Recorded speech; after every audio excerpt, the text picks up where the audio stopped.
हक़ मुझो दोस्तों महर डबाई जी ख़ूबसूरत शायरी तव्हांजे साम्हूं बयानु कंदुसि। उम्मीद तव्हांखे ज़रूरु पसंदि ईंदी। जंहिंजो उनवान आहे मुंहिंजो सिंधी हुजणु ॾोह थींदो वञे। मुंहिंजो सिंधी हुजणु ॾोह थींदो वञे, मूं न कंहिंजी फॿाई का टुकड़ी खणी, मां हज़ारे सदियुनि खां त धरती धणी, मूं उघाड़े ज़माने जी ओघड़ ढकी, अदब इख़्लाक़ जी इब्तिदा मूं कई, मुंहिंजी धरती में कुदरत रखी का मणिया, मुंहिंजी धरतीअ में कुदरत रखी का मणिया, ईअं तहज़ीब जी माउ नाहियूं बणिया। मुल्क तख़लीक़ आहे असां ई कयो,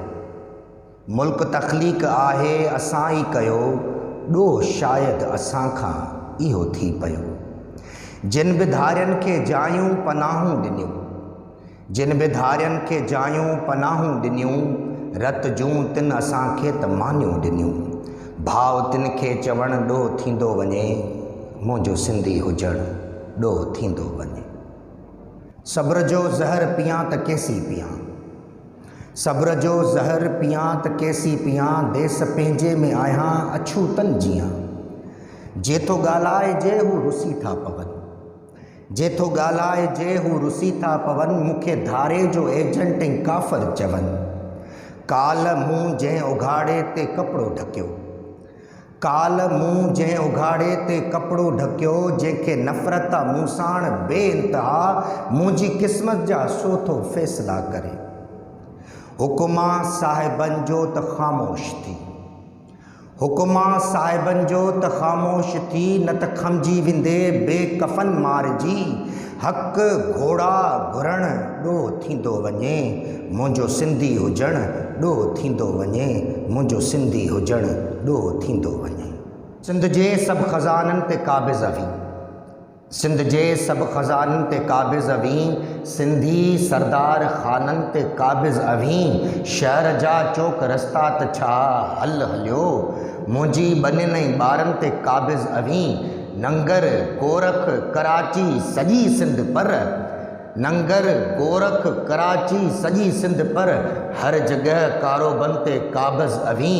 बाहि डिगरियुनि खे ॾेई पाण मारियो पिया, बाहि डिगरियुनि खे ॾेई पाण मारियो पिया, छो त थिया रोज़गारनि ते क़ाबिज़ हुई, सिंध ते को बि मुनसिफ़ न सिंधी हुजे, सिंध ते को बि मुनसिफ़ न सिंधी हुजे, सभिनी आला इदारनि ते क़ाबिज़ हुई, अंधनि आॾो रुअणु ॾोह थींदो वञे, मुंहिंजो सिंधी हुजणु ॾोह थींदो वञे, मुंहिंजो सिंधी हुजणु ॾोह थींदो वञे। मूंखे एॾो बि सोढ़ो न घोघो ॾियो, मूंखे एॾो बि सोढ़ो न घोघो ॾियो, ॿेली ॾाहा थियो, ॿेली ॾाहा थियो, जे अथई शक त ग़ैरत जी तारीख़ पढ़, जे अथई शक त ग़ैरत जी तारीख़ पढ़, होशू हैमू जी हिम्मत जी तारीख़ पढ़,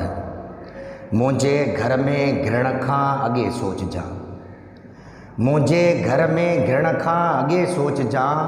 ॿेली मूंसां विढ़ण खां अॻे सोचजां, सच त घर सिर बचा या किथे कुझु ना, मूंखे पंहिंजी बका खां मथे कुझु ना, जेकॾहिं गॾु मूंखे बि रखिणो अथई, जेकॾहिं गॾु मूंखे बि रखिणो अथई, तूं खिली या रोई हक़ ॾियणो अथई, चुप डिॿाई रहणु ॾोह थींदो वञे, चुप रहणु डिॿाई ॾोह थींदो वञे, मुंहिंजो सिंधी हुजणु ॾोह थींदो वञे, मुंहिंजो सिंधी हुजणु ॾोह थींदो वञे।